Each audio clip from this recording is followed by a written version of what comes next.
There's a very special guest that Pastor wanted to present. He actually met them in Kansas City. Her name is Brenda Ringwood. She's the founder and of Becoming the Better You and Safe in His Arms Revival Ministry. And there's an opportunity for us to collaborate and partner with her in their ministry. And so Pastor wanted her to be able to come up and share a little bit about their ministry and how we're going to be collaborating together. So if you'll welcome Sister Brenda as she comes to the stage. Amen. How is everybody? So would you like to know how I met Henry Coles? Well, I'm going to start on a short journey. And that journey started many years ago. So we just sang the song that Jesus is a friend, right? What do we do when friends call us? Do you answer when he calls you?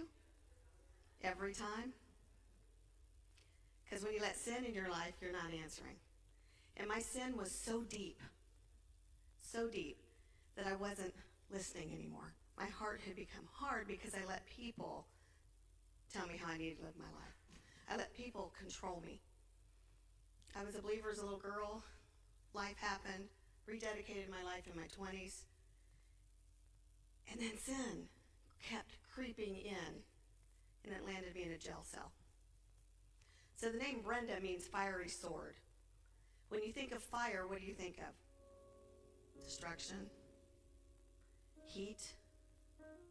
It can have so many different meanings. And I did that. I had destroyed my life. I destroyed my life. I destroyed my family's life. I destroyed my testimony. So I thought. That prison cell was the best thing that ever happened to me. Because I prayed, I fasted, I repented. I prayed, I fasted, I repented. I prayed, I fasted, I repented. I prayed, I fasted, I repented. And I saw the love that Jesus had for me. Not only did I see the love, I felt the love. I was able to share the love. And I was at peace in a jail cell. I was looking at 30 years in prison. 30 years. I was at peace in a jail cell. My middle name is Irene. I used to hate my name.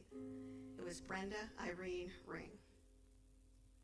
Imagine that growing up. People were cruel. Kids are cruel. But my middle name means peace. It means peace. So now, through the love of Christ, I can say, my fire brings the peace.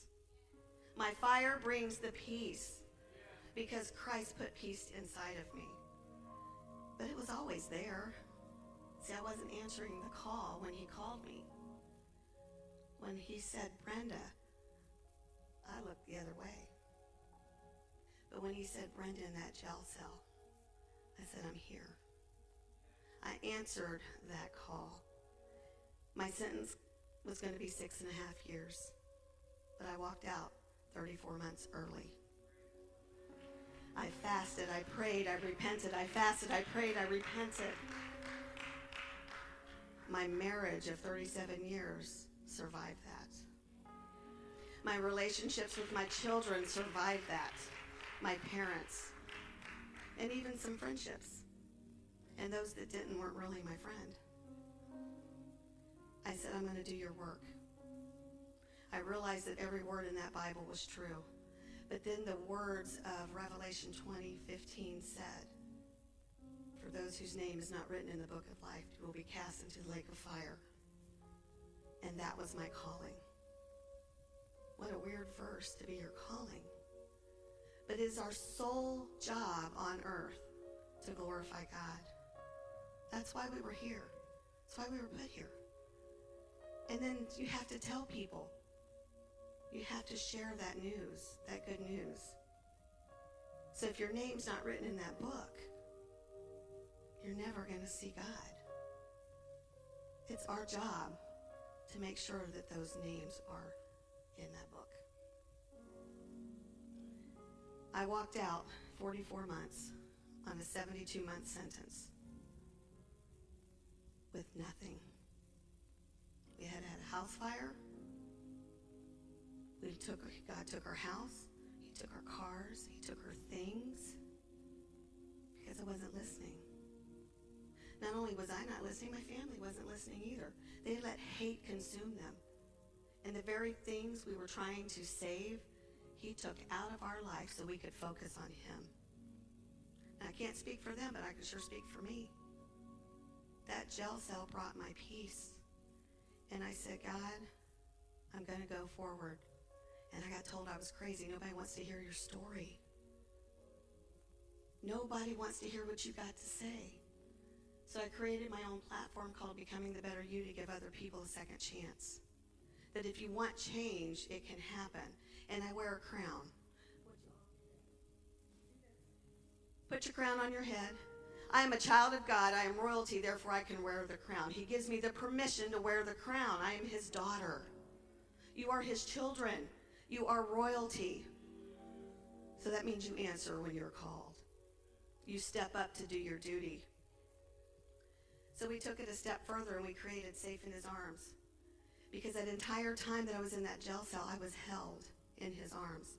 And in that jail cell, not only was I held, I knew that my salvation was real. Because God punishes those that are his, just like we punish our children who do wrong. Not only did he punish me, though, he saved me from myself. And now I get to travel the country and internationally to share the Word of God, to tell his story, to tell my story, because my story is his glory.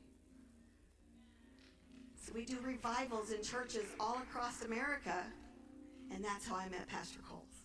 He came to my church in little tiny Atchison, Kansas, with Sajjad from Pakistan. And I met Sajjad on Facebook, started doing some women's ministry over there virtually, teaching to the kids. And he came here to America, and he says, Mom, I'm in your country. I said, I have a revival next week, come. And he brought Pastor Coles. And we're going to do revival right here. We're going to do revival in January right here at your church. That's why I'm here today. He said, give him a little teaser. God can bring you through the storm. Sometimes he even creates that storm. The question is what are you going to do about it? He says, softly and tenderly, I'm calling you. I'm calling, O sinner, come home. I'm calling, O sinner, come home. Each and every one of us is a sinner. Every day, all day. But he opens those eyes and he reveals sin. And he says, knock it off. And then when you start acting differently, he reveals another sin. And he says, knock it off. And that door just keeps opening. And you keep walking. You're going through life happy, peaceful, because of the love. I'm going to tell you, I had over 35,000 hours in that jail cell to evaluate myself, to get closer to Jesus. To me, that's the only God. It is the only way, and my name is in that book of life. That jail cell proved it. That jail cell proved it. So what jail cell do you have right now that's stopping you? Because you don't have to go to prison to be in prison. Open up that mind. Open up that heart. Don't let man lead you. Don't let him lead you. Put that crown on, and you serve your Lord. You serve Christ, because if you don't, you're going to be back in prison. So you guys with us in January? I think it's the 24th, 23rd time frame, that Friday, Saturday of that weekend. Come right here. Let's get revived. That means to bring back. We forget. We go home and our life happens. Why can't we be the same at home, at work, that we are in church? You should be the same at home, the same at work, the same at church. All day, every day. The Israelites forgot. I had forgot. You see, they saw God in that pillar of fire at night, and they saw God at that pillar of smoke during the day, right? The cloud. They saw him part that sea, but they forgot. They got on the other side and started complaining. They got on the other side and said, what did you bring us to? But he closed the door to the enemy, didn't he? when he closed that sea? Then they started saying, we're hungry, and he fed them manna. But it still wasn't good enough. They wanted meat. He brought the quail. He brought them everything they needed, and they forgot. They forgot. How many of you guys are forgetting what God has done for you in your life? You need to remember. 35,000 hours, I got to remember what God has done for me. You know, in anything, it only takes 10,000 hours to be a master. But I got 35,000 hours with the master. So I'll see you guys in January.